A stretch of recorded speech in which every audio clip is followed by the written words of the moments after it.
네, 안녕하세요, 여러분. 11월 13일 월요일 아침입니다. 하나의 경 독송했는데 세상에 비법의 행위경 단마짜리 야수땅 제법 긴 경이죠. 뭐 우리가 과도 보도 괴로움이어서 지옥으로 이끄는 힘을 가지기 때문에 피해야 하는 10악업이 있고, 과도 보도 행복이어서 하늘로 이끄는 힘을 가지기 때문에 적극 실천해야 하는 10선법이 있다 라는 거. 요 10악업과 10선업이 구체적으로 괴로움을 만든다, 지옥으로 이끄는 행위고, 행복을 만든다, 하늘로 이끄는 행위다 라고 늘 말하고 있어요.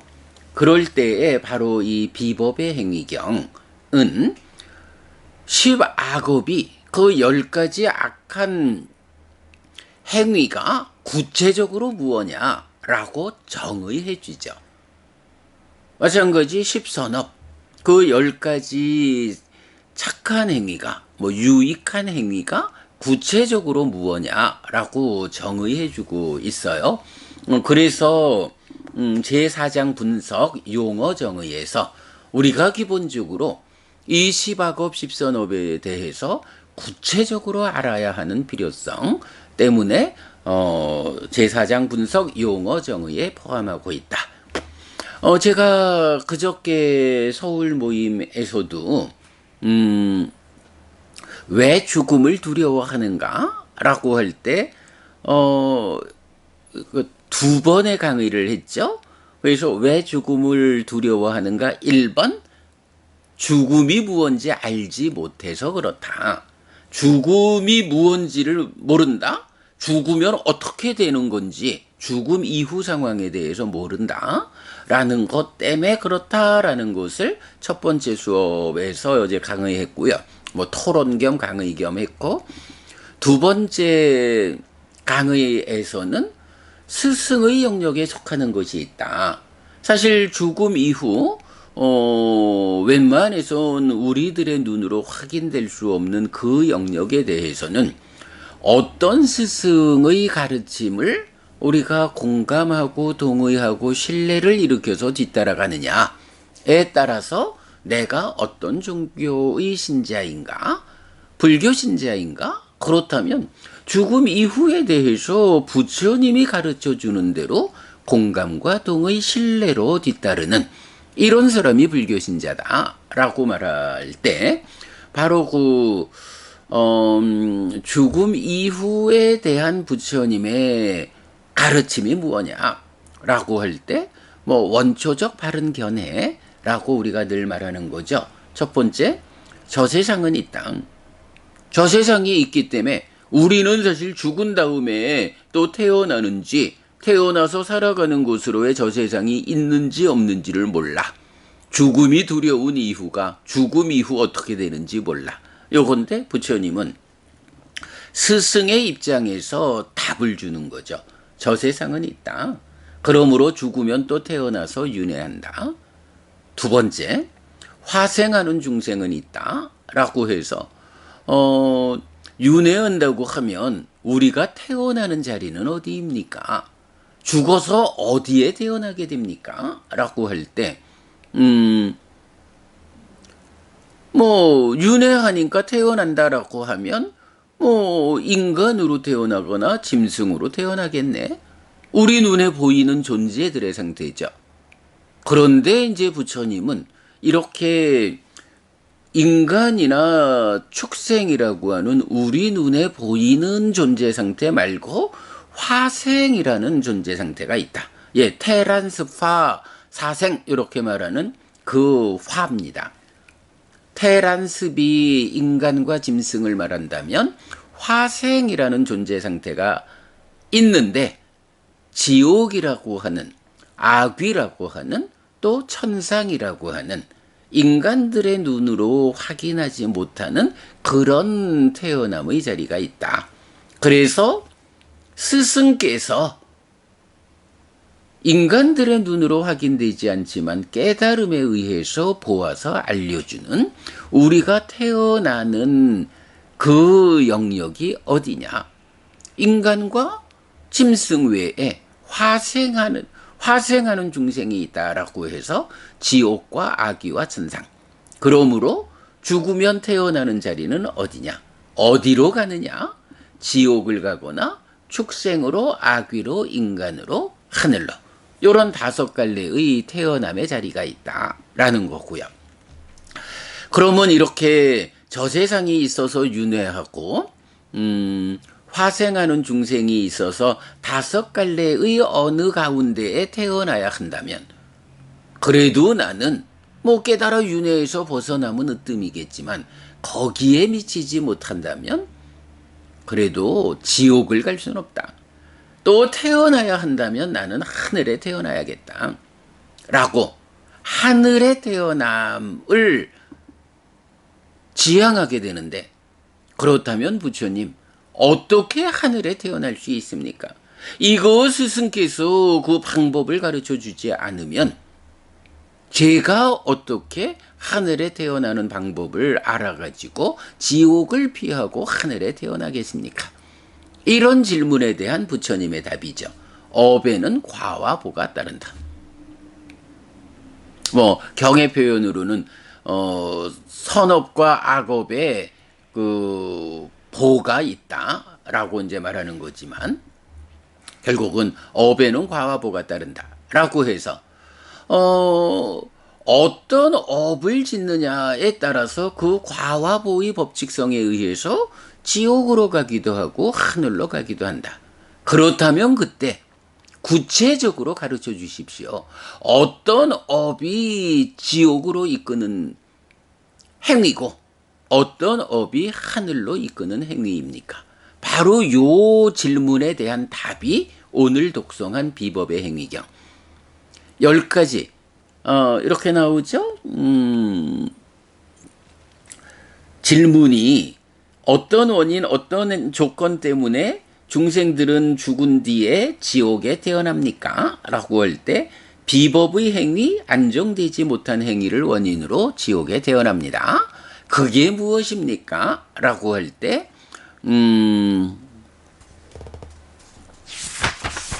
그게 무엇입니까? 라고 할 때 몸에 의한 3가지 비법의 행위, 안정되지 못한 행위, 말에 의한 4가지, 의에 의한 3가지, 이렇게 10가지 비법의 행위와 안정되지 못한 행위가 있습니다. 라고 해서 우리가 보통 10악업 또는 10불선업이라고 말하는 이 몸과 말과 마음에 의한 10가지 잘못된 행위가 지옥으로 이끕니다. 이 부분을 제가 어떻게 표현하나요? 과도보도 괴로움이어서 지옥으로 이끄는 힘을 가지는 10악업을 피해야 합니다. 그렇다면 역으로 어떻게 몸이 무너져 죽은 뒤에 하늘에 태어납니까? 라고 할 때 법의 행위, 안정된 행위를 원인으로 몸이 무너져 죽은 뒤에 하늘에 태어납니다. 그렇다면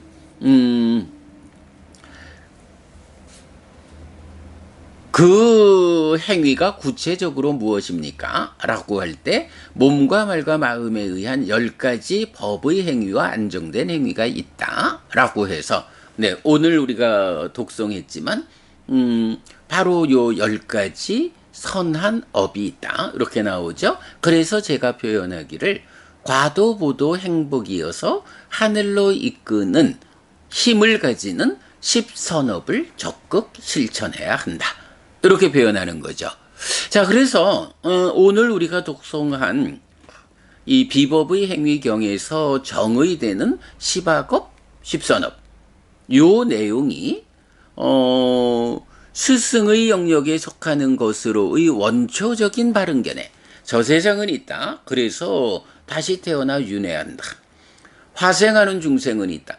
그러면 그 태어나는 자리가 어디입니까? 화생이 있기 때문에 지옥, 축생, 악이, 인간, 천상이라는 오도, 윤회 이 5갈래의 세상에 태어난다. 그렇다면 거기서 우리가 지옥을 피하고 하늘에 태어나는 방법은 무엇입니까? 라고 할 때 업에는 과와 보가 따른다. 그러므로 과도 보도 괴로움이어서 지옥으로 이끄는 힘을 가지는 10악업을 피하라. 과도 보도 행복이어서 하늘로 이끄는 10선업을 적극 실천하라. 이렇게 세 가지로 부처님께서 죽음 이후의 삶을, 죽음 이후의 상황을 설명하는 것. 요것이 부처님이 안내하는 원초적 형태의 바른견해다. 어쨌든 우리는 참으로 내 삶이 이 몸과 함께하는 삶으로 끝나는 것이 아니다. 몸이 무너져 죽으면 이 마음이 몸으로 간다. 그죠? 우형경이 말하는 무명과 가래를 해소하지 못하고 몸이 무너지면 몸으로 간다. 라는 이런 현상으로 대표되는 저 세상은 있다 또 태어난다.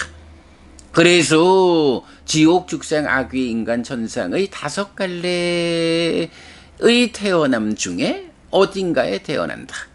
그렇다면 내가 지옥 갈 수는 없다. 어떻게 하늘에 태어날 것인가? 라고 할 때 업에는 과와 보가 따른다.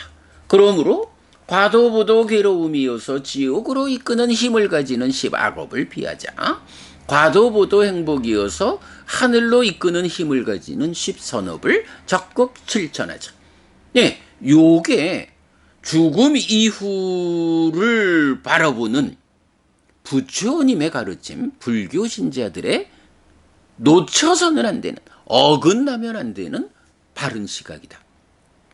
그래서 이건 지난 토요일 해피 스님과의 대화 서울 모임 강의에서 이건 큰 주제는 원래 이제 질문은 어떻게 죽음을 즐겁게 맞이할 수 있습니까? 이런 질문이었는데 제가 그거를 좀 치환을 해서 왜 죽음을 두려워하는가? 이런 제목으로 2번의 강의로서 설명을 했죠. 죽음 이후에 대해서 모르기 때문에 그렇다. 그래서 부처님이 알려주는 죽음 이후의 삶이 있고 그 죽음 이후의 삶이 바로 이렇게 저 세상은 있다, 화생하는 중생은 있다, 업에는 과와 보가 따른다 라는 세 가지 원초적 행위, 원초적 바른 견해에 의해서 깨달아 윤회에서 벗어나는 것은 기본적인 지향점이고 거기에 미치지 못할 때는 지옥 가면 안 된다, 하늘에 태어나야 한다. 이런 불교 신자들의 기본적인 삶의 방향을 이끈다라는 거. 네, 지난 토요일 가서 그렇게 강의 겸 토론 겸 하고 왔고요. 네, 오늘 우리가 독송한 비법의 행위경이 바로 어떻게 지옥을 피하고 하늘에 태어날 것인가? 라는 부처님의 대답이 주는 10악업과 10선업에 대한 정의를 오늘 독송하고 살펴보았다. 네, 이렇게 말씀드립니다. 요 내용은 우리가 지난번 초기불교 100일 법문에서 6월 23일 날 잘 또 설명하고 있거든요. 그러니까 그 부분 나중에 링크해 드리겠습니다. 그렇게 연결해서 보시면 되겠고요. 자, 오늘 독송 마치고요.